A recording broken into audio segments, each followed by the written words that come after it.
जय श्री कृष्णा, जय श्री हरि विष्णु। आप सभी का भक्ति ब्लिस चैनल में फिर से हार्दिक स्वागत है। आज हम आपके लिए लेकर आए हैं ज्येष्ठ मास कृष्ण पक्ष की अपरा एकादशी व्रत कथा, जो कि 23 मार्च को है। तो आइए शुरू करते हैं। युधिष्ठिर बोले, हे जनार्दन, ज्येष्ठ मास के कृष्ण पक्ष की एकादशी का क्या नाम है? मैं उसका महात्म्य सुनना चाहता हूँ। श्री कृष्ण बोले, हे राजन, तुमने संसार के हित के लिए बहुत सुंदर प्रश्न किया है। यह अपरा एकादशी बहुत पुण्य देने वाली है, बड़े बड़े पापों को नष्ट करने वाली, अनंत फल देने वाली है। जो अपरा का व्रत करते हैं वे संसार में प्रसिद्ध हो जाते हैं। ब्रह्म हत्या, गोत्री की हिंसा और गर्भ हत्या, दूसरे की निंदा, परस्त्री गमन, ये सब पाप अपरा के व्रत से नष्ट हो जाते हैं।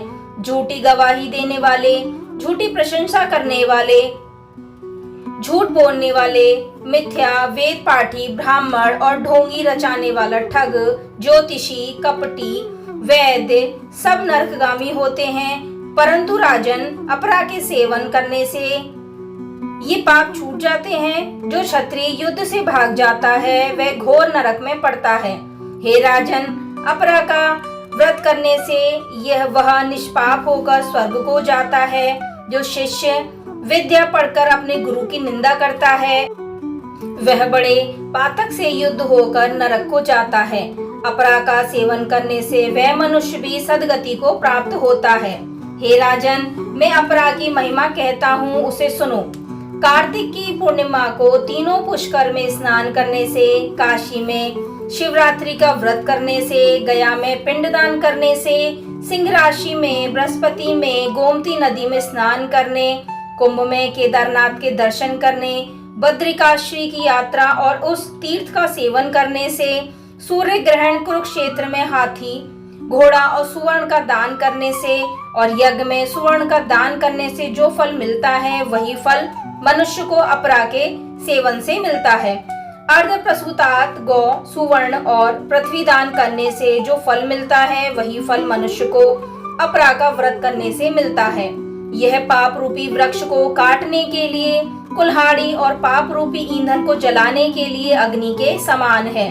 पाप रूपी अंधकार के लिए सूर्य और पाप रूपी हिरण के लिए सिंह के समान है। हे राजन, पाप से डरे हुए मनुष्य को अपरा एकादशी का उपवास करना चाहिए। जो एकादशी का व्रत नहीं करते वे मनुष्य जल में बबूले के समान और जानवरों में भुनगे के समान हैं। वे मरने के लिए ही संसार में जन्म लेते हैं। अपरा का व्रत और वामन देव की पूजा करके मनुष्य सब पापों से छूटकर विष्णु लोक को जाते हैं। हे राजन, संसार के हित के लिए यह महात्म्य मैंने तुमसे कहा है। इसके पढ़ने सुनने से सब पाप छूट जाते हैं। तो यह थी अपरा एकादशी व्रत कथा। हिंदू धर्म में अपरा एकादशी का सबसे अधिक महत्व है। इसे अचला एकादशी के नाम से भी जाना जाता है।